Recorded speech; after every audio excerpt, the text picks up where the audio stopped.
Hello! Hello, hello, hello! Magandang araw at magandang buhay at panibagong vlog na naman si Bonsai Stanglon po. So, ito yung gagawin natin. Okay? Ang mulabi na naigrap sa tugas. Okay?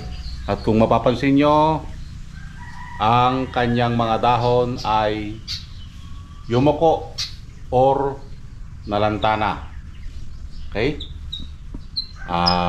Ibig sabihin, ang kanyang pinaka-medium ay tuyong-tuyo na.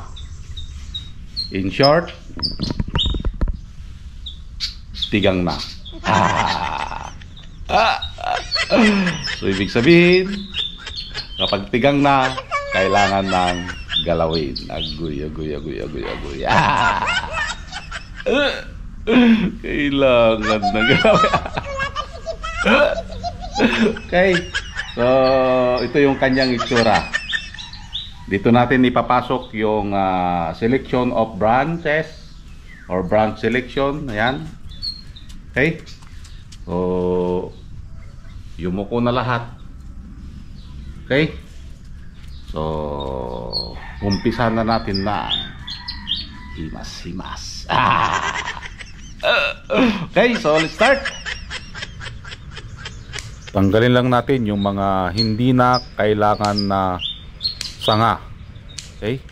So, ito yung pinakamahirap sa mga baguhan sa nagbubonsai, yung selection of branches o yung pagpili ng sanga, kung ano yung tatanggalin at kung ano yung iiwan. So pinaka-basic, ano yung mga pwede nating i-provide. Una, ang first branch, ang back branch, ang counter branch, and then yung apex. Kapag na-i-provide mo yung sanga na yon, mayroon ka ng bonsai. So kailangan pakapalin mo lang. Yung ginagawa natin dito, yung pinipilian pa lang natin yung sanga ng ating halamang bonsai. And then after nating mapilian, ito naman ay ating i-defoliate or yung pagkalbo ng mga sanga. Okay? Upang sa ganon, kapag tayo ay magwa-wire, ito ay malinis. Ang purpose din ng ating pagkakalbo para tubuan ito ng panibagong sanga. The more nakalbuhin mo ang isang bonsai, doon naglalabas ng panibagong sanga hanggang ito ay sumiksik. Yan, so kailangan matanggal natin yung lahat ng sanga na hindi na kailangan. Upang sa ganon yung ating iwa-wire, makapag-focus siya sa pagpapalaki ng primary branch. Yan, so take note, ang ginagawa natin, ito yung unang pagpili ng sanga at pagwa-wire. So hindi muna natin ma-imagine ito dahil nasa primary branch pa lang tayo. Binibigyan pa lang natin ng sayaw yung mga sanga na kakailanganin natin. So after nating makalbo, ito na yung susunod, yung ating paglagay ng wire. Upang sa ganon, mabigyan ng sayaw yung sanga. Yan. So yon ang trabaho ng wire, yung i-guide kung saan natin ito dalhin, yung pakaliwat, pakanan. Tapos bibigyan mo ng sayaw. Yan. So yun ang trabaho ng wire, kung bakit natin nilalagyan ng wire ng bawat sanga na naiwan. Yan. So ikot lang ng 45 degrees. Paikot-ikot hanggang doon sa dulo. Kagaya ng ginawa sa'yo. Agoy.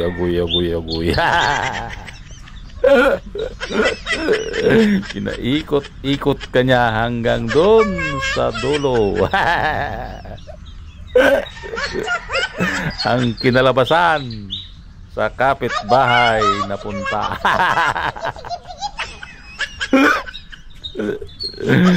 So nagpapatawa lang tayo. Yan. So kung nakikita nyo, nagkakaroon ng forma yung sanga na tuwid kanina. Yan. So dinidistribute lang natin yung mga sanga kung saan dapat ilagay. Dahil mahalaga ito, dapat naka-cluster. Yan. So ikot-ikot lang hanggang sa ma-wire nating lahat.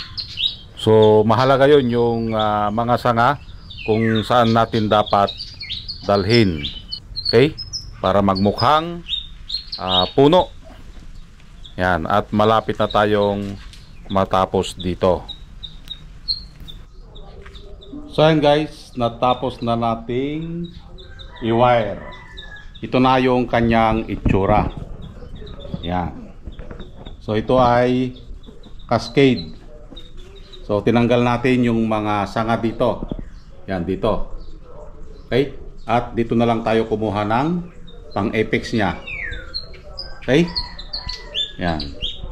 So walang putol. Hindi muna natin pinutulan. At the same time, makita nyo yung kanyang mga naka-wire na sanga ay puro pataas yung kanyang direction sa dulo. Okay? Para mabilis tayong magpalaki ng sanga.